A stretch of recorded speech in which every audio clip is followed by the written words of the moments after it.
Hello aspirants, welcome to the UPSC Analyzer. So today we will discuss newspaper analysis dated 23rd July. And if you are liking this analysis, then please like, share and subscribe. I have started my UPSC mentorship program in which I am covering current affairs from several newspapers and magazines and also discussing static part related to every current affair in detail. If you are interested and want to join this program, for that you have to visit the Telegram group and the link of the Telegram group is in the description box. अब हम आज की newspaper analysis start करते हैं। यहाँ पर first news है RBI to ensure रूपी find its level zero tolerance for volatility. तो यहाँ पर जो RBI गवर्नर शक्तिकांता दास हैं, इनका ये कहना है कि अगर ऑर्डरली इवोल्यूशन ऑफ रुपी हो रहा है तब तो कोई प्रॉब्लम नहीं है, लेकिन अगर रुपी एक साथ यहाँ पर ज़्यादा डिप्रिशिएट हो जाएगा तो RBI इंटरवीन करेगा। RBI मार्केट्स में डॉलर जो है उसको सेल करेगा, जिसकी वजह से जो रुपी का डेप्रिसिएशन है वो यहाँ पर रुक सके। Reserve Bank Governor Shaktikanta Das Friday said the central bank will ensure that the rupee find its level in line with its fundamentals with zero tolerance for volatile। तो यहाँ पर अगर रुपी की वॉलेटिलिटी ज़्यादा होती है तो यहाँ पर RBI इंटरवीन करेगा। RBI अपने फॉरेक्स रिजर्व से डॉलर्स को मार्केट में सेल कर देगा, जिसकी वजह से यहाँ पर रुपी का डेप्रिसिएशन ना हो। Due to the RBI actions, including measures to encourage inflows, the movement of the rupee have been relatively smooth and orderly। तो रुपी डिप्रिशिएट हो रहा है, उसका रीज़न क्या है? उसका रीज़न ये है कि मार्केट में डॉलर्स कम है और रुपी ज़्यादा है, जिसकी वजह से रुपी वीकन हो रहा है। तो एक बैलेंस मेंटेन करने के लिए RBI ने ये कहा है कि RBI अपने फॉरेक्स से डॉलर को मार्केट में सेल कर सकता है अगर रुपी बहुत ज़्यादा वोलेटिलिटी शो करता है। एज सच जो RBI है वो डॉलर्स को अट्रैक्ट करने के लिए बहुत सारे स्टेप्स भी ले रहा है। फॉर एग्जांपल FPI के लिए जो सिक्योरिटीज़ है, तो सिक्योरिटीज़ को बास्केट को वाइडन कर दिया गया है। जो यहाँ पर FCNR अकाउंट्स होते हैं उनके लिए रिजर्व रखने की कोई ज़रूरत नहीं है। FCNR अकाउंट्स में ज़्यादा इंटरेस्ट रेट प्रोवाइड किया जाएगा। तो एज सच यहाँ पर RBI स्टेप्स ले रहा है, जिसकी वजह से यहाँ पर जो डॉलर है वो इंडिया की मार्केट में आए। और इसके अलावा रुपी की डिमांड बढ़ाने के लिए भी यहाँ पर जो RBI है वो स्टेप्स ले रहा है। फॉर एग्जांपल RBI ने एक सर्कुलर जारी करके ये कहा कि जो ग्लोबल ट्रेड सेटलमेंट है वो रुपी में हो सकता है। तो उस कॉन्टेक्स्ट में हमने वॉस्ट्रो और नॉस्ट्रो अकाउंट्स भी डिस्कस किए थे, तो वो भी आपको पता होना चाहिए। अगर हम रुपी देखें तो जनवरी से लगभग 7% यहाँ पर रुपी डेप्रिशिएट हो चुका है, लेकिन यहाँ पर RBI गवर्नर का ये कहना है कि रुपी एज सच बाकी करेंसी से अच्छा ही परफॉर्म कर रहा है। फॉर एग्जाम्पल यूरो, पाउंड, येन, तो इनसे अभी भी रुपी जो है वो अच्छा परफॉर्म कर रहा है। Das said the rupee is holding up well relative to both advanced and other emerging market economy peers as the economy's underlying fundamentals are strong। तो एज सच देखें तो हमारी करेंसी डॉलर के मुकाबले तो डिप्रिशिएट हो रही है, लेकिन बाकी करेंसीज के मुकाबले जो हमारी करेंसी वो अच्छा परफॉर्म कर रही है। On using forex reserves to defend the rupee, तो यहाँ पर शक्तिकांता दास का यही कहना है कि इसी पर्पज़ के लिए तो हमने रिजर्व्स को एक्यूमुलेट कर रखा है कि रुपी अगर ज़्यादा यहाँ पर वोलेटिलिटी शो करता है तो यहाँ पर फॉरेक्स रिजर्व्स को यूज़ किया जाएगा। अब जो पोर्टफोलियो फंड्स हैं वो इंडिया से अपने एसेट्स को बेचकर जा रहे हैं। ये क्यों जा रहे हैं? क्योंकि यहाँ पर जो US है, US की जो यहाँ पर फेडरल रिजर्व है वो लगातार इंटरेस्ट रेट को हाई कर रहा है, जिसकी वजह से यहाँ पर जो FPIs हैं वो अपने एसेट्स इंडिया से बेचकर US में जा रहे हैं। तो portfolio funds are selling off assets and fleeing to safe haven. Emerging market economies are particularly affected by capital outflows, जिसकी वजह से हमारा रुपी डेप्रिशिएट हो रहा है क्योंकि जो डॉलर्स हैं वो इंडिया की मार्केट से बाहर जा रहे हैं। Even though the rupee has depreciated sharply against the US dollar, लेकिन अगर हम देखें तो रुपी ने बाकी करेंसी से अच्छा परफॉर्म किया है। For example British pound, Japanese yen and the euro. There is a view within a section of the union government while deploying reserves to curb currency market volatility should allow some degree of market adjustment to play out in a calibrated manner। तो यहाँ पर RBI का यही कहना है कि जो रुपी है वो अपना करेक्ट प्लेस फाइंड कर ले, लेकिन अगर ज़्यादा वोलेटिलिटी होती है तो यहाँ पर जो RBI है वो इंटरवीन करेगा। अब हम नेक्स्ट आगे चलते हैं।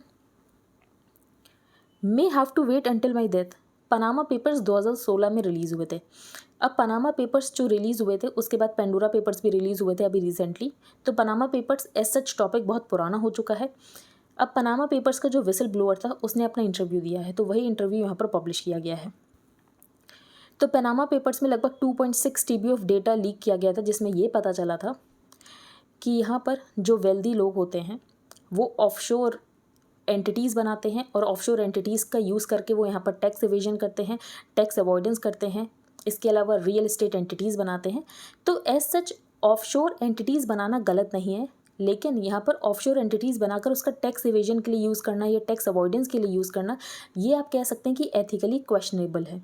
इसके अलावा ऑफशोर एंटिटीज़ बनाकर यहाँ पर फ्रॉड किया जाता था, टैक्स बचाने की कोशिश की जाती थी। तो ये सारा कुछ पनामा पेपर्स में पता चला था। तो अब बेसिकली जो विसल ब्लोअर थे पनामा पेपर के, उन्होंने अपनी आइडेंटिटी तो नहीं बताई, अभी भी वो यहाँ पर एनोनिमस ही हैं, लेकिन उन्होंने अपना इंटरव्यू दिया है, तो वही इंटरव्यू यहाँ पर पब्लिश किया गया है। तो यहाँ पर मेंशन किया गया है वाटरगेट स्कैंडल का। वाटरगेट स्कैंडल यूएस में हुआ था। तो उस समय यूएस के रिपब्लिकन पार्टी के प्रेसिडेंट, जो प्रेसिडेंट रिचर्ड निक्सन थे, उन्होंने क्या किया था, उन्होंने डेमोक्रेटिक जो पार्टी है उनके हेडक्वार्टर्स में स्पाइंग डिवाइसेस लगाई थी, और डेमोक्रेटिक पार्टीज़ के जो भी यहाँ पर प्लान्स हैं वो सारे कुछ सुनते थे। तो बेसिकली एक तरीके की उन्होंने स्पाइंग की थी। फिर जब इस स्पाइंग का पता चला तो उसके बाद इनके अगेंस्ट इम्पीचमेंट मोशन को पास किया गया, और इम्पीचमेंट मोशन ना पास हो और इनकी ज़्यादा बेइज्जती ना हो, इसीलिए उन्होंने इससे पहले ही रेजिग्नेशन दे दिया था प्रेसिडेंट रिचर्ड निक्सन ने। तो उसको ही यहाँ पर वाटरगेट स्कैंडल कहते हैं। तो many experts compare Panama papers with Watergate. तो यहाँ पर नाम आया था वाटरगेट का, तो हमने सोचा डिस्कस कर लेते हैं। अब वाटरगेट क्या होता है? The Watergate scandal was a series of interlocking political scandals, जो कि US president Richard M Nixon के एडमिनिस्ट्रेशन के दौरान देखा गया था। Scandal included a break in at the Democratic National Committee headquarters. तो यहाँ पर जो डेमोक्रेटिक नेशनल कमेटी हेडक्वार्टर्स है, उन हेडक्वार्टर्स में यहाँ पर स्पाइंग डिवाइसेस लगाई गई थी। वो तो पता भी नहीं चलता इसका, लेकिन वो जो स्पाइंग डिवाइसेस थी वो ख़राब हो गई थी, जिसकी वजह से यहाँ पर एक टीम गई थी उसको सही करने, लेकिन तभी वहाँ पर पुलिस पहुँच गई और पता चला कि यहाँ पर स्पाइंग डिवाइसेस लगाई गई हैं डेमोक्रेटिक नेशनल कमेटी हेडक्वार्टर्स में।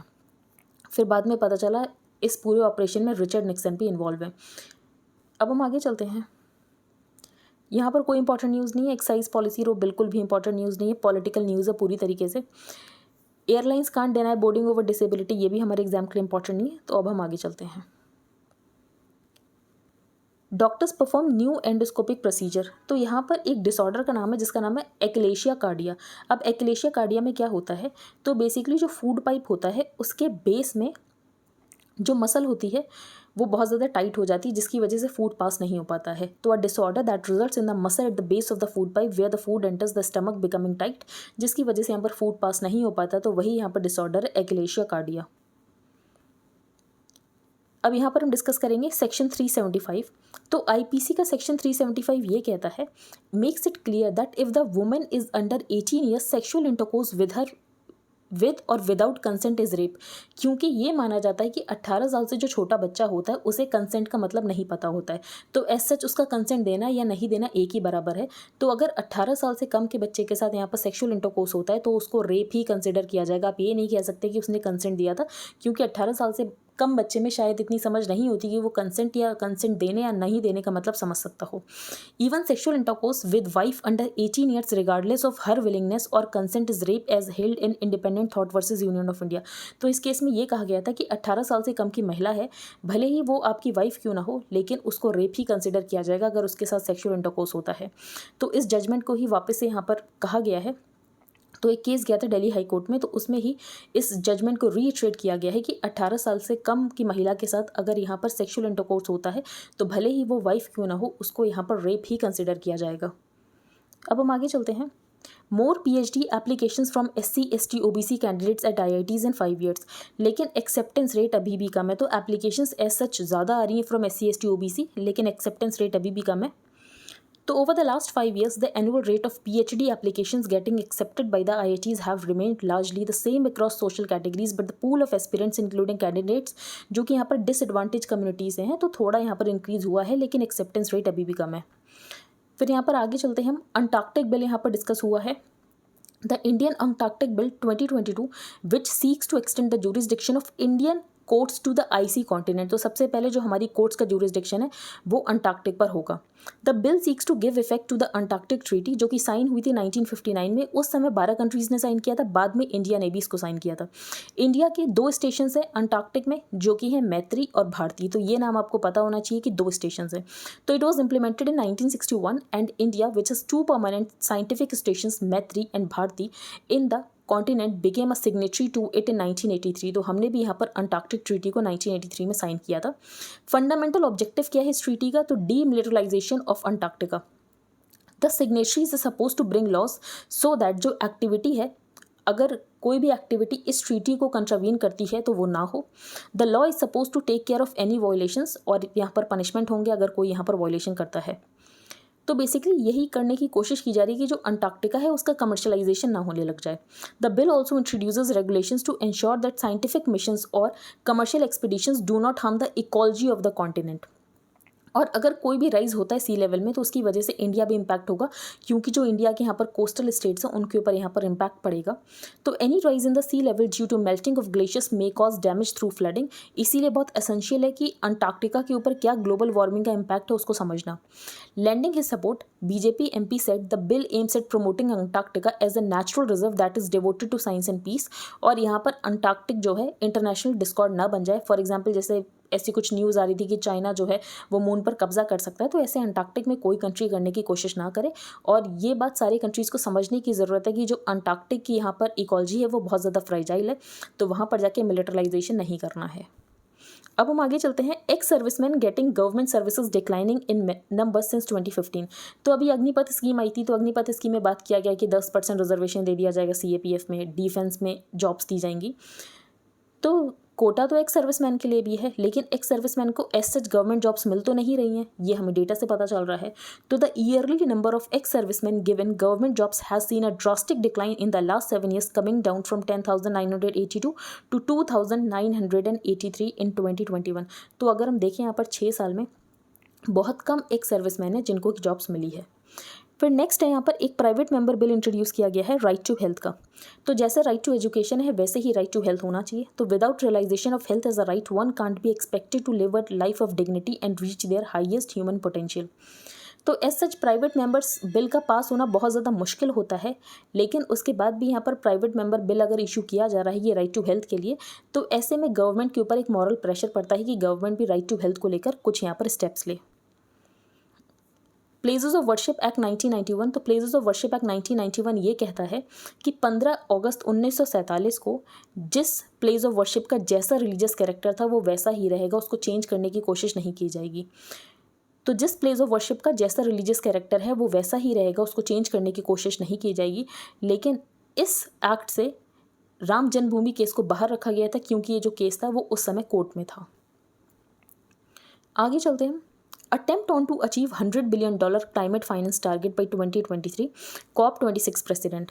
तो यहाँ पर इंडिया ने इस डिमांड को रेज किया है, जो डेवलप्ड कंट्रीज़ हैं उनकी रिस्पॉन्सिबिलिटी बनती है कि वो डेवलपिंग और अंडर डेवलप्ड कंट्रीज़ को फाइनेंस प्रोवाइड करें, टेक्नोलॉजी प्रोवाइड करें। तो with environment minister Bhupender Yadav raising the issue of transfer of climate finance and technology by developed countries to the developing countries. तो यहाँ पर ये डिमांड की गई है कि जो डेवलप्ड कंट्रीज़ है वो हमसे सिर्फ ऐसी उम्मीद नहीं कर सकते हैं कि हम यहाँ पर क्लाइमेट चेंज को लेकर स्टेप्स लें। तो बेसिकली हमारी इतनी ज़्यादा पॉपुलेशन है और इन कंट्रीज़ ने तो डेवलपमेंट कर लिया, इन कंट्रीज़ ने तो हिस्टोरिकल एमिशंस कर लिए, और अब ये डिमांड करते हैं कि डेवलपिंग कंट्रीज़ जो हैं वो यहाँ पर क्लाइमेट चेंज के लिए स्टेप्स लें। तो एज सच इनको यहाँ पर टेक्नोलॉजी प्रोवाइड करने की ज़रूरत है, फाइनेंस प्रोवाइड करने की ज़रूरत है। तो यही बात हमारे द्वारा कही गई है। तो यहाँ पर जो COP26 के प्रेसिडेंट है उनका भी ये कहना है कि 2023 तक वो इंश्योर करेंगे कि $100 बिलियन जो है, जो टारगेट है $100 बिलियन का, वो दिए जाएं by the developed countries to the developing countries. What we have to do is assist and work with developing nations, ताकि यहाँ पर जो डेवलपिंग नेशंस है वो क्लीन एनर्जी ट्रांजिशंस कर सकें। और जो यहाँ पर $100 बिलियन का टारगेट था, तो ये इन्होंने ऐसा कहा है कि ये मेक श्योर करेंगे कि 2023 तक यहाँ पर जो डेवलपिंग कंट्रीज़ और जो अंडर डेवलप्ड कंट्रीज़ हैं उनको यहाँ पर डेवलप्ड कंट्रीज़ के द्वारा $100 बिलियन प्रोवाइड कराए जाएँ फॉर द क्लाइमेट ट्रांजिशन। फिर यहाँ पर ग्लासगो क्लाइमेट पैक्ट हुआ था, तो वो तो हम डिस्कस कर चुके हैं। वहाँ पर इंडिया ने जाकर अपना पंचामित्र का टारगेट दिया था, और इंडिया ने ये कहा था कि 2070 तक हम भी यहाँ पर नेट ज़ीरो का अचीव कर लेंगे। और नेट ज़ीरो का अचीव करने का हमारा जो टारगेट है वो है 2070। अब हम आगे चलते हैं। African cheetahs to be moved around for healthy gene flow. तो ये हमने कल भी डिस्कस किया था कि हमारे यहाँ 20 चीता आएंगे, नामीबिया से आएंगे 8 और साउथ अफ्रीका से आएंगे 12। अब यहाँ पर चीता सर्वाइव कर सकें उसके लिए जीन फ्लो बहुत ज़्यादा इंपॉर्टेंट है। फॉर एग्जांपल यहाँ पर एक्सपर्ट्स ने ये बताया है, जो साउथ अफ्रीका में चीताज़ हैं उनको मोजाम्बिक लेकर जाया जाता है, मलावी लेकर जाया जाता है, जिसकी वजह से उनका जो जीन फ्लो है वो यहाँ पर इंक्रीज़ हो सके। तो एज सच जब जीन पूल इंक्रीज़ होगा तभी जीन फ्लो इंक्रीज़ होगा। तो ऐसे में जो चीता इंडिया आएंगे, तो एक्सपर्ट्स का ये कहना है कि जो इंडिया चीता आएंगे उनको कुछ टाइम के लिए साउथ अफ्रीका लेकर जाया जाए कुछ सालों के बाद, और वहाँ से कोई नई चीता यहाँ पर लाए जाएँ।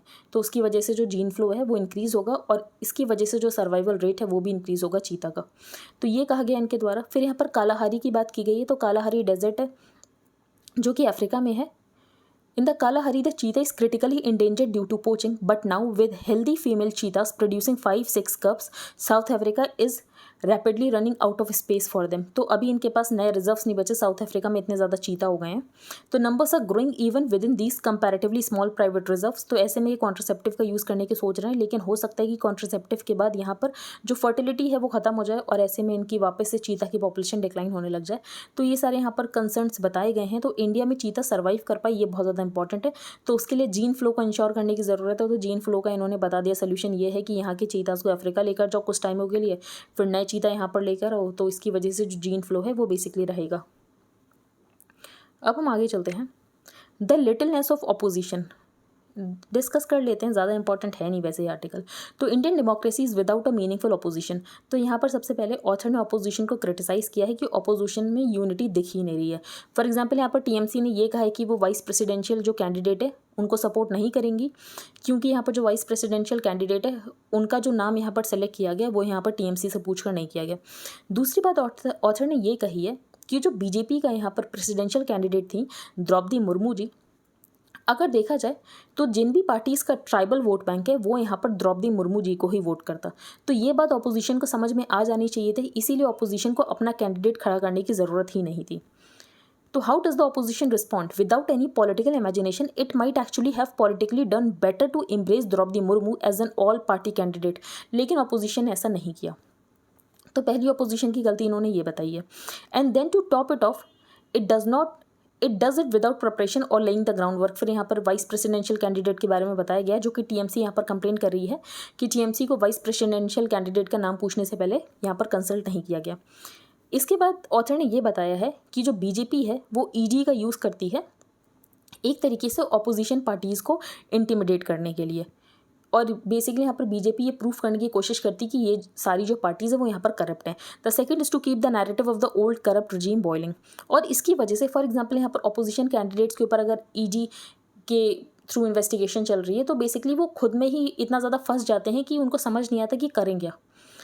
But the third is to reveal the sheer self absorption of the opposition. For example यहाँ पर राहुल गांधी को जब ईडी ने क्वेश्चन किया या सोनिया गांधी को ईडी ने क्वेश्चन किया, तब तो कांग्रेस के प्रोटेस्ट आपको देश भर में दिख रहे हैं, लेकिन यहाँ पर जीएसटी इंक्रीज होता है या अग्निपथ स्कीम आती तब आपको कांग्रेस प्रोटेस्ट करते हुए नहीं दिखती है। तो when Rahul and Sonia Gandhi was summoned by the ED, the Congress dutifully shows up to protest and even shows rare passion. लेकिन अगर कुछ जनता के हित में प्रोटेस्ट करना होता है तब ये नहीं आते। तो ये सब यहाँ पर ऑथर ने क्वेश्चन किया कि ऑपोजिशन ठीक से काम नहीं कर रहा है और ऑपोजिशन को स्ट्रांग होने की ज़रूरत है। अब हम आगे चलते हैं। Flood not disaster. अब यहाँ पर फ्लड, असम में बहुत बार फ्लड आती है, लेकिन उसके बाद भी हम कभी भी प्रिपेयर नहीं रहते हैं और जान माल का नुकसान बहुत ज़्यादा होता है। तो Assam has been ravished by 2 bouts of floods in quick succession. तो यहाँ पर जैसे प्राइम मिनिस्टर मोदी कहते हैं कि आपदा को अवसर में बदलना चाहिए, तो वैसा ही हम फ्लड्स के साथ कर सकते हैं। तो restated in this context it would mean turning a seasonal flood related crisis into an opportunity. तो कैसे हम क्राइसिस को अपॉर्चुनिटी में कन्वर्ट कर सकते हैं? The overall aim has to move away from hazard prevention to the minimisation of disaster risk. तो जो फ्लड्स हैं वो आने वाले टाइम में और ज़्यादा आएंगे, जैसे कि हमें IPCC रिपोर्ट से ये पता चला जो एक्सट्रीम इवेंट्स हैं वो आने वाले टाइम में बढ़ेंगे, क्योंकि क्लाइमेट चेंज हुआ है, ग्लोबल वार्मिंग हुई है, जो टेम्परेचर वो एटलीस्ट 1.1 डिग्री सेल्सियस तक तो बढ़ ही चुका है। तो अगर हम देखें तो फ्लड्स के नेचुरल फैक्टर्स भी हैं लेकिन एंथ्रोपोजेनिक फैक्टर्स भी हैं। तो यहाँ पर एंथ्रोपोजेनिक फैक्टर्स तो कम किए नहीं जा रहे हैं, तो फ्लड रिस्क मैनेजमेंट करने की ज़रूरत है। तो ऐसे में जो लोकल कम्युनिटी है, जो राइपेरियन स्टेट्स की कम्युनिटी है, उनको यहाँ पर रेजिलिएंट बनाने की ज़रूरत है। तो आप कैसे उनको रेजिलिएंट बना सकते हो? फॉर एग्जांपल उनको शेल्टर्स प्रोवाइड करने की ज़रूरत है जो कि थोड़ा ऊपर सिचुएटेड हों। तो strategy should include round the year developmental activities. इसके अलावा मिशन मोड में काम करने की ज़रूरत है। This would require a range of development interventions including नए एम्बैंकमेंट मैनेजमेंट करने की ज़रूरत है, लाइवलीहुड ऑफ रूरल पीपल यहाँ पर इंक्लूड करने की ज़रूरत है। हर विलेज जो असम में है वहाँ पर एलिवेटेड शेल्टर्स होने चाहिए। तो भले ही वहाँ पर नॉन फ्लड मंथ्स में लोग ना रहें, लेकिन उसके बाद भी एलिवेटेड शेल्टर्स होने चाहिए। फॉर एग्जांपल जब फ्लड आए तो वो उन शेल्टर्स में जा तो सकें। तो climate scientist predict an increase in the frequency and intensity of extreme weather events, क्योंकि यहाँ पर क्लाइमेट चेंज हो रहा है। तो ऐसे में वार्निंग सिस्टम होना चाहिए, फ्लड वार्निंग सिस्टम, और वो जो फ्लड वार्निंग सिस्टम जो हो वो यहाँ पर वार्निंग एटलीस्ट रिमोट विलेजेस तक भी पहुँचा सके। प्रॉपर ट्रेनिंग देने की ज़रूरत है। इसके अलावा प्रोफेशनल्स होने चाहिए जो कि यहाँ पर फ्लड में डील कर सकें। तो dealing with flood risk is essentially a management problem. It requires dedicated and trained professionals. Things. तो ये सब करने की ज़रूरत है। फ्लड रिस्क को मैनेज करने की ज़रूरत है, रेजिलियंस बिल्ड करने की ज़रूरत है, डिस्ट्रिक्ट डिजास्टर मैनेजमेंट एजेंसी को कॉन्स्टेंटली यहाँ पर लूप में इंक्लूड करने की ज़रूरत है। तो ये सब करने की ज़रूरत है, ये सब यहाँ पर ऑथर ने बताया है। अब हम आगे चलते हैं, वेलकम मैडम प्रेसिडेंट। तो यहाँ पर जो मैडम प्रेसिडेंट द्रौपदी मुर्मू हैं, ये फर्स्ट ट्राइबल वुमेन है जो कि प्रेसिडेंट की पोजीशन को ऑक्यूपाई कर रही हैं। तो आदिवासीज और the earliest inhabitants are the original indigenous people living in India. Scheduled tribes constitute करती है over 8.6% of the population as per 2011 census. तो एसटी पॉपुलेशन है 104 मिलियन और ये प्रीडोमिनेटली पाए जाते हैं बिहार, वेस्ट बंगाल, झारखंड और ओडिशा में। President elect Murmu is an inspired choice क्योंकि वो यहाँ पर संथाल वुमेन है, वो यहाँ पर संथाल ट्राइब को बिलोंग करती हैं। फिर यहाँ पर संथाल रेबेलियन की बात की गई है। तो जून 30, 1855 में संथाल रेबेलियन हुआ था और इसको लेड किया गया था by sibling Sidhu and Kanhu. तो on June 30, 1855, 2 years before the 1857 revolt, sibling Sidhu and Kanhu Murmu organised over 10,000 Santhals and rebelled against the British East India Company. क्योंकि यहाँ पर जो ब्रिटिश ईस्ट इंडिया कंपनी का जमींदारी सिस्टम था जिसमें यहाँ पर बहुत ज़्यादा रेवेन्यू कलेक्ट किया जाता था, तो उसके अगेंस्ट इन्होंने रेबल किया था। तो ये आपने स्पेक्ट्रम में पढ़ा भी होगा, संथाल रेबेलियन। तो the constitution of India vests the executive power of the union in the president. लेकिन यहाँ पर जो ओरिजिनल पावर होती है, रियल पावर होती है, वो यहाँ पर प्राइम मिनिस्टर के पास होती है और जो प्रेसिडेंट होता है वो यहाँ पर टाइटोलर हेड होता है। लेकिन उसके बाद भी देखें तो प्रेसिडेंट की पोजीशन बहुत ज़्यादा इंपॉर्टेंट होती है। प्रेसिडेंट के पास यहाँ पर डिस्क्रिशन होता है। फॉर एग्जाम्पल जो प्रेसिडेंट है वो एक बार बिल को रिकन्सिडरेशन के लिए भेज सकता है। However the Indian president is not intended to be a simple rubber stamp for the decisions of any ruling regime. She is constitutionally envisaged to have the power to return bill to the government.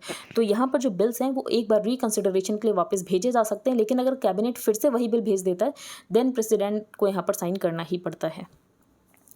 फिर यहाँ पर next discuss करेंगे राज्यसभा के बारे में। तो known as the federal और second chamber of parliament या काउंसिल ऑफ स्टेट से भी जाना जाता है। The genesis of the Rajya Sabha can be traced to the Montagu Chelmsford reform report of 1980, जिसको कि गवर्नमेंट ऑफ इंडिया एक्ट 1990 भी कहते हैं। तो उस समय यहाँ पर बात की गई कि सेकंड हाउस होना चाहिए, सेकंड चैम्बर होना चाहिए, तो उसके बाद यहाँ पर राज्यसभा को बनाया गया था। फिर जब कॉन्स्टिट्यूट असेंबली बनी तो उसमें डिस्कशन हुआ कि राज्यसभा की ज़रूरत है, राज्यसभा होना चाहिए।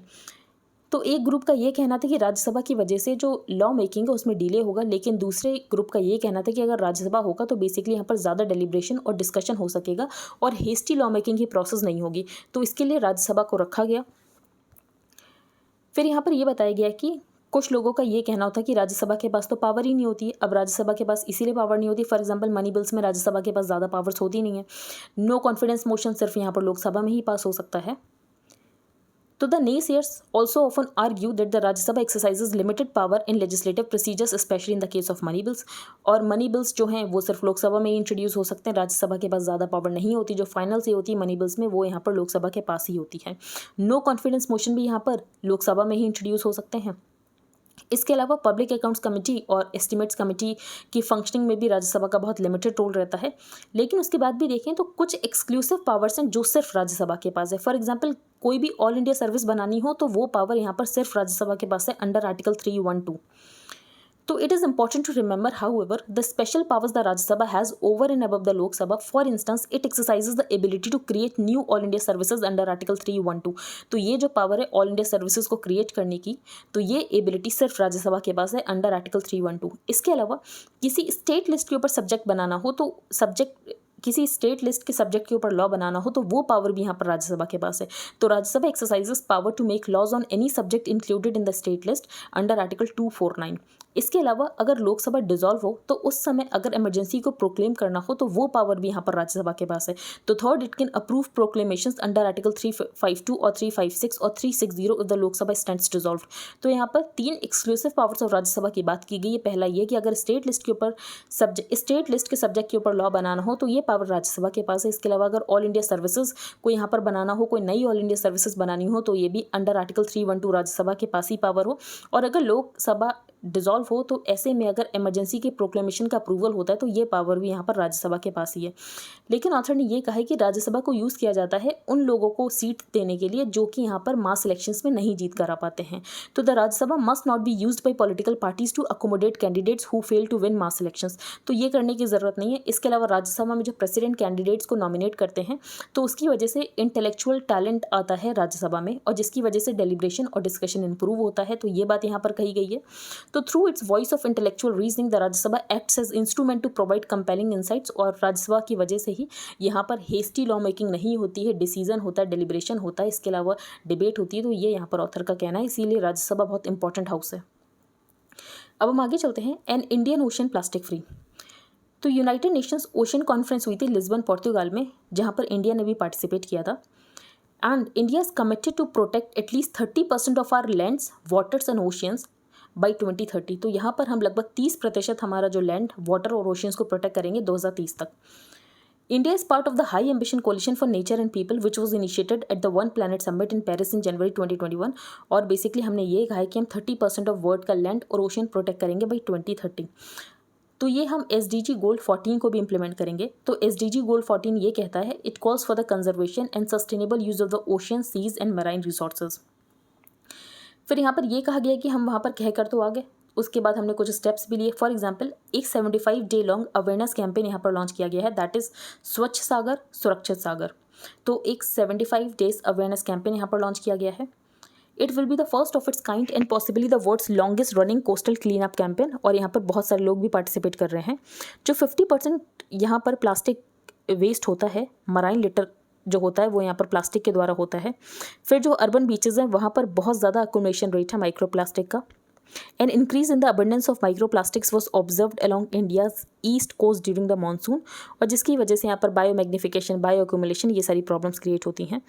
In his very first Independence Day address, prime minister Narendra Modi gave India the स्वच्छ भारत अभियान, और यहाँ पर अभी प्राइम मिनिस्टर ने अलग अवेयरनेस कैंपेन स्टार्ट किया है, दैट इज स्वच्छ सागर सुरक्षित सागर।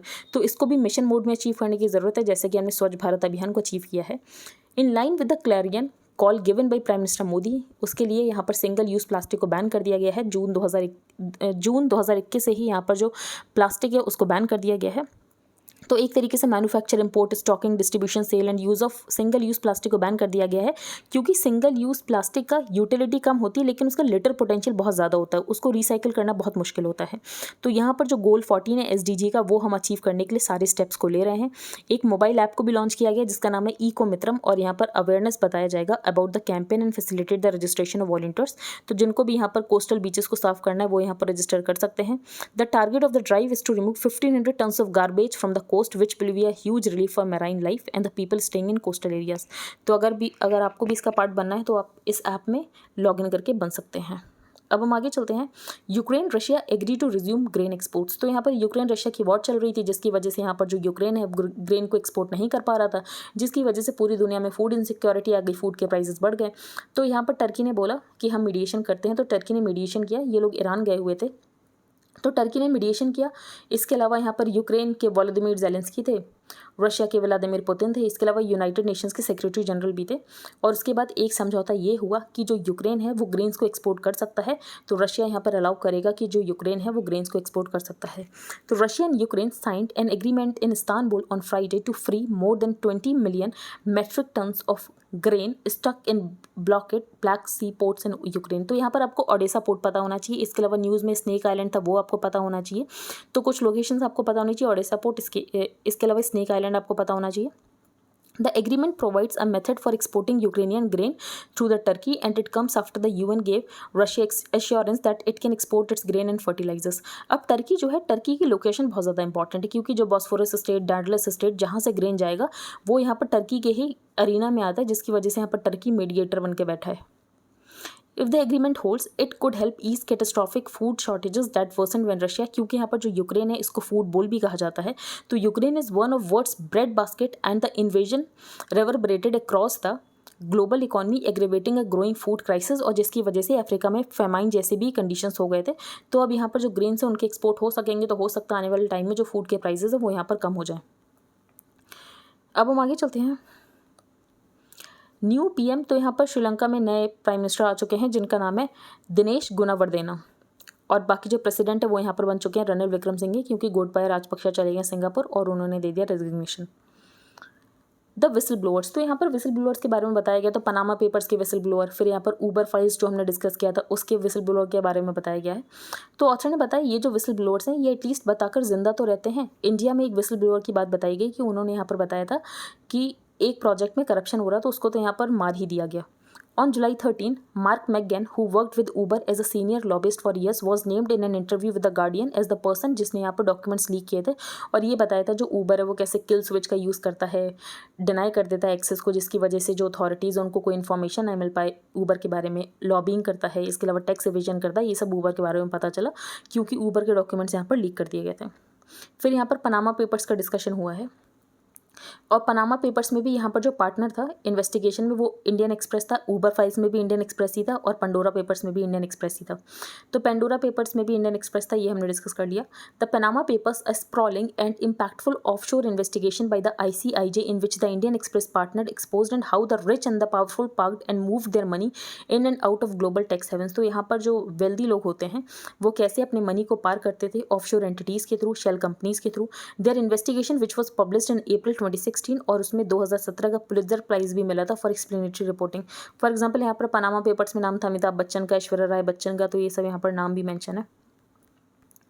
The Panama papers were a leak of 2.6 terabytes, जिसमें ये पता चला था कि बहुत सारे ऐसे वेल्दी लोग हैं जिनकी ऑफशोर होल्डिंग्स है और इसमें बहुत सारे नाम इंडिया से भी थे।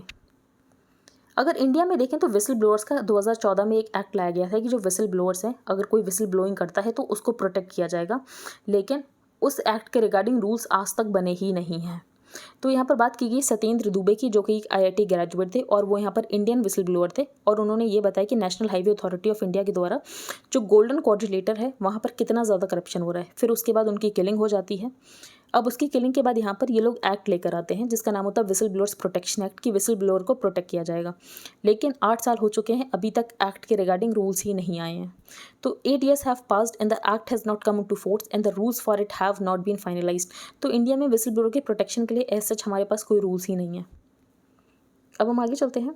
Y Goa has tightened the law on changing one's name और सरनेम। अब गोवा में क्यों लोग ऐसा कर रहे थे कि अपने नाम और सरनेम को चेंज कर रहे थे? तो सबसे इंपॉर्टेंट रीज़न ये है कि उनको यहाँ पर पोर्तुगीज़ पासपोर्ट चाहिए होता था, इसके अलावा उनको गोवा में लैंड खरीदना होता था। तो ये 2 इंपॉर्टेंट रीजंस है जिसकी वजह से वो अपना सरनेम चेंज करते थे।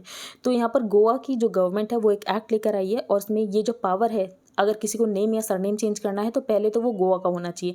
वो अगर आउटसाइडर है तो वो ये नाम और सरनेम चेंज नहीं कर सकता है। और दूसरी बात, ये पावर जुडिशरी को दे दी गई है कि जुडिशरी ही अलाउ करेगी अगर किसी को नाम या सरनेम को चेंज करना है।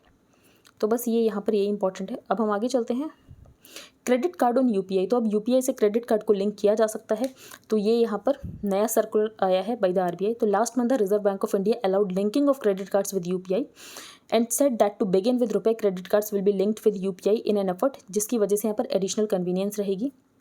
तो National Payment Corporation of India, the umbrella organisation for retail payments in the country, will commence a pilot project of enabling credit cards on UPI over the next 2 months। तो यहाँ पर UPI से अब credit cards भी link हो सकते हैं। तो ये नया सर्कुलर है, बस आपको इतना पता होना चाहिए।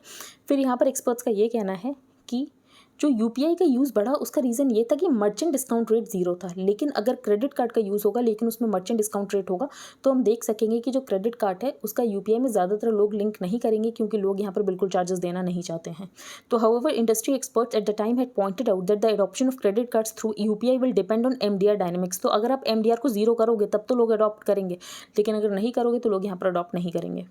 एक बार हम डिस्कस कर लेते हैं, जो भी हमने रीच किया उसको एक बार रिवाइज कर लेते हैं। तो फर्स्ट पेज पर हमने यहाँ पर डिस्कस किया कि RBI का ये कहना है कि RBI यहाँ पर लगातार कोशिश कर रहा है डॉलर्स को अट्रैक्ट करने की। इसके अलावा यहाँ पर जो ग्लोबल ट्रेड सेटलमेंट है वो रुपी में हो सकता है, तो हम डॉलर को अट्रैक्ट करने भी कोशिश कर रहे हैं। इसके अलावा रुपी की डिमांड को इंक्रीज़ करने भी कोशिश कर रहे हैं। बाकी यहाँ पर ज़रूरत होती है, ज़्यादा वोलेटिलिटी होती है तो यहाँ पर RBI इंटरवीन करेगा, RBI अपने डॉलर्स को बेच देगा मार्केट में, जिसकी वजह से रुपी का डेप्रिसिएशन रुक जाएगा। फिर यहाँ पर हमने वाटर गेट स्कैंडल डिस्कस किया, जो कि प्रेसिडेंट रिचर्ड निक्सन थे, उन्होंने डेमोक्रेटिक हेडक्वार्टर्स में स्पाई लगा दिए और उसके बाद सारी इन्फॉर्मेशन को कलेक्ट कर रहे थे। फिर इसके बारे में पता चला, फिर निक्सन के अगेंस्ट यहाँ पर इंपीचमेंट मोशन आता है तो उन्होंने सोचा इतनी बेइज्जती क्यों करानी, उन्होंने यहाँ पर रेजिग्नेशन दे दिया।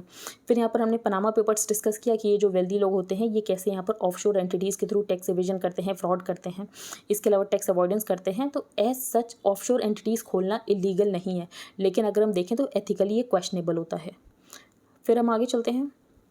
यहाँ पर हमने एक डिसऑर्डर डिस्कस किया था जो कि है एक्लेशिया कार्डिया। एक्लेशिया कार्डिया का मतलब क्या होता है, तो फूड पाइप के जो एंड होता है वहाँ पर जो मसल होती है वो बहुत ज़्यादा टाइटन हो जाती है, जिसकी वजह से फूड सॉलो नहीं हो पाता है।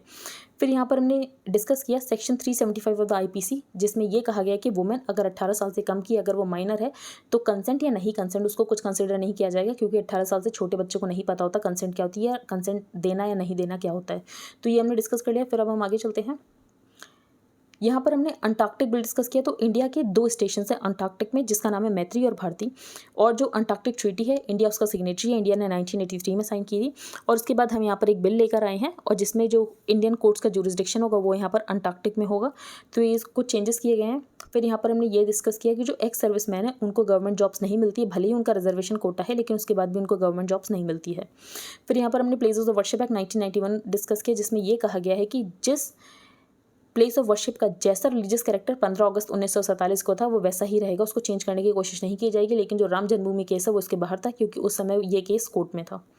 फिर हमने यहाँ पर डिस्कस किया कि जो डेवलप्ड कंट्रीज़ हैं वो डेवलपिंग कंट्रीज़ को $100 बिलियन देंगे 2023 से। तो ऐसा COP26 प्रेसिडेंट का कहना है कि जो डेवलप कंट्रीज़ है वो टेक्नोलॉजी प्रोवाइड करेंगे और फाइनेंस प्रोवाइड करेंगे डेवलपिंग कंट्रीज़ को। इंडिया ने अपना 15 मिनट का टारगेट दिया था ग्लासगो समिट में, और इसके अलावा हमने ये भी बताया कि 2070 को हम यहाँ पर नेट जीरो अचीव कर लेंगे। फिर हमारे यहाँ चीता आ रहे हैं नेमीबिया से, साउथ अफ्रीका से। अब चीता में जीन फ्लो को इंक्रीज़ करने की ज़रूरत है, नहीं तो जो चीता है वो यहाँ पर सर्वाइव नहीं कर पाएंगे। तो ये यहाँ पर बताया गया है। लिटिलनेस ऑफ अपोजिशन ये हम डिस्कस नहीं करेंगे, हम पहले ही डिस्कस कर चुके हैं, ज़्यादा कुछ इंपॉर्टेंट इसमें था नहीं। फिर फ्लड नॉट डिजास्टर, तो फ्लड के लिए अर्ली वार्निंग सिस्टम होना चाहिए, एलिवेटेड शेल्टर्स बनाने की ज़रूरत है। इसके अलावा मैनेजमेंट लेवल पे यहाँ पर कोऑर्डिनेशन होने की ज़रूरत है। डिस्ट्रिक्ट डिज़ास्टर मैनेजमेंट एजेंसी को लूप में रखने की ज़रूरत है, जो कि क्लोजली यहाँ पर काम करे एजेंसीज़ के साथ। तो ये सब करने की ज़रूरत है, क्योंकि फ्लड हर साल आता है लेकिन उसके बाद भी इतना ज़्यादा नुकसान हो जाता है, तो हमें पहले से प्रिपेयर रहने की ज़रूरत है। फिर यहाँ पर जो प्रेसिडेंट मुर्मू है वो बिलोंग करती हैं संथाल ट्राइब को। फिर हमने यहाँ पर संथाल रेबेलियन डिस्कस किया। फिर अपर हाउस एंड आंसर, फिर यहाँ पर राज्यसभा के बारे में डिस्कस किया गया कि राज्यसभा की जेनेसिस है मॉन्टेगू चेम्सफोर्ड रिफॉर्म 1918, या तो गवर्नमेंट ऑफ इंडिया एक्ट 1919 आप कह सकते हो। अब राज्यसभा के पास एक्सक्लूसिव पावर क्या है, तो 312 के अंदर नई ऑल इंडिया सर्विसेज को क्रिएट करना। दूसरी बात, स्टेट लिस्ट के सब्जेक्ट के ऊपर लॉ बनाना अंडर आर्टिकल 249। फिर उसके अलावा जब यहाँ पर लोकसभा डिसॉल्व हो तो राज्यसभा ही अप्रूवल देता है इमरजेंसी के प्रोक्लेमेशन का। एज सच राज्यसभा के पास पावर कहाँ पर नहीं है, तो मनी बिल्स के रिगार्डिंग पावर नहीं है। इसके अलावा अगर नो कॉन्फिडेंस मोशन इंट्रोड्यूस करना हो तो उसमें पावर नहीं है। इसके अलावा public accounts committee, estimates committee में लिमिटेड रोल है। तो ये कुछ राज्यसभा के पास कम पावर्स हैं, लेकिन एज सच राज्यसभा इंपॉर्टेंट है, क्योंकि हेस्टी लॉ मेकिंग को अगर रोकना है, डेलिब्रेशन और डिस्कशन करना है, तो एज सच उसके लिए यहाँ पर राज्यसभा इंपॉर्टेंट हो जाता है। फिर यहाँ पर यूनाइटेड नेशन ओशन कॉन्फ्रेंस हुई है लिस्बन पोर्तुगाल में, जहाँ पर इंडिया ने कमिट किया है कि हम 30% अपने लैंड्स और वाटर ओशंस को प्रोटेक्ट करेंगे बाई 2030। तो उसके लिए हमने एक अवेयरनेस कैंपेन स्टार्ट किया है, जिसका कि नाम है स्वच्छ सागर सुरक्षित सागर। और एक ऐप भी लॉन्च कर दी इको मित्रम, तो जिसको भी यहाँ पर जुड़ना है इस अवेयरनेस कैंपेन से तो वो जुड़ सकता है इस ऐप के थ्रू। और बेसिकली यहाँ पर जो मराइन लिटर है उसको यहाँ पर साफ़ किया जाएगा। मराइन लिटर में जो यहाँ पर प्लास्टिक वेस्ट है वो लगभग 50% कंट्रीब्यूट करता है। इसके अलावा माइक्रो प्लास्टिक्स यहाँ पर कंट्रीब्यूट करते हैं। माइक्रो प्लास्टिक की वजह से यहाँ पर बायो एक्युमुलेशन होता है, बायो मैग्निफिकेशन होता है। तो इन सारी प्रॉब्लम्स को सॉल्व किया जाएगा। तो उसके लिए एक अवेयरनेस कैंपेन शुरू कर दिया गया है, प्लास्टिक को बैन कर दिया गया है। तो इंडिया यहाँ पर स्टेप्स ले रहा है प्लास्टिक पॉल्यूशन को कर्ब करने के लिए। फिर यहाँ पर यूक्रेन और रशिया ने एग्री कर दिया है कि जो यूक्रेन है वो वापस से अपने ग्रेन एक्सपोर्ट्स को कर सकता है। तो उसके लिए जो ओडेसा पोर्ट है वहाँ से यहाँ पर किया जाएगा। जो टर्की वो बहुत ज़्यादा इंपॉर्टेंट हो जाता है, क्योंकि टर्की की लोकेशन बहुत ज़्यादा इंपॉर्टेंट है। फिर यहाँ पर हमने ये डिस्कस कर लिया, और फिर हम आगे चलते हैं। यहाँ पर नए प्रेसिडेंट बन गए श्रीलंका के, कोई उसका नाम नहीं पूछेगा। फिर अब हम आगे चलते हैं द विसल ब्लोअर्स। तो इंडिया में विसल ब्लोअर्स के लिए एक एक्ट है 2014 में, लेकिन उसके लिए अभी तक कोई रूल्स नहीं बने हैं। फिर हमने यहाँ पर पनामा पेपर्स डिस्कस किए, ऊबर फाइल्स डिस्कस किया, जो कि हमारे लिए बिल्कुल इंपॉर्टेंट नहीं है। फिर गोवा में यहाँ पर लोग सरनेम और नेम चेंज कर रहे थे, क्योंकि वो चाहते थे उनको पोर्तुगीज़ पासपोर्ट मिल जाए, या तो वो यहाँ पर जो गोवा में लैंड खरीद सकें। तो अब गवर्नमेंट ने कहा कि इतना आसान नहीं होगा नाम और सरनेम चेंज करना, जुडिशरी से यहाँ पर अप्रूवल चाहिए होगा, जिसको भी यहाँ पर नाम और सरनेम चेंज करना है। और एक और कंडीशन लगाती थी कि आपका बर्थ होना चाहिए गोवा में, और दूसरी बात पेरेंट या grand parent born in Goa होना चाहिए। तो अगर किसी को भी अपना नाम चेंज करना है, then he or she would have to have their birth registered in Goa and either a parent or a grandparent born in Goa। उसके बाद यहाँ पर जो UPI है उससे क्रेडिट कार्ड को भी लिंक किया जा सकता है। तो पहले रुपी क्रेडिट कार्ड से अलाउ किया जाएगा, लेकिन एक्सपर्ट्स का ये कहना है कि अगर मर्चेंट डिस्काउंट रेट 0 नहीं होगा तो हम देखेंगे कि इसका अडॉप्शन नहीं होगा। तो ऐसे में मर्चेंट डिस्काउंट रेट को 0 करना ज़रूरी है, तभी यहाँ पर लोग अडॉप्ट करेंगे, क्रेडिट कार्ड को लिंक करेंगे अपने UPI से। तो आई होप आपको सब क्लियर हो गया हो। If you are liking this analysis then please like share and subscribe. Thank you and have a nice day.